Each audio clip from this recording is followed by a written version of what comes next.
చూడండి, టీ ఇప్పుడు ప్రాపర్గా రెడీ అయిపోయిందండి. ఇలా ఉండాలి టీ.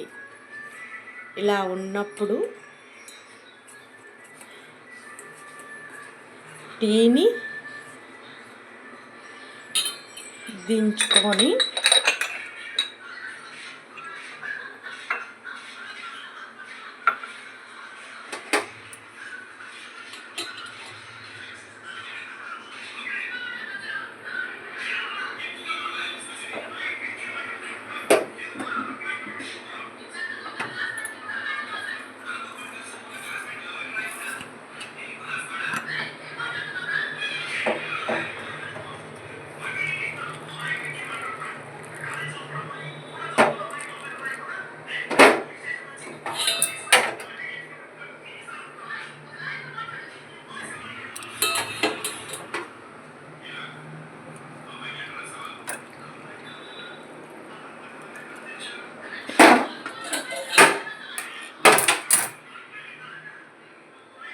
ఇలా కప్పుల్లో పోసుకున్నప్పుడు ఇంకా ఈ కలర్ రావాలండి.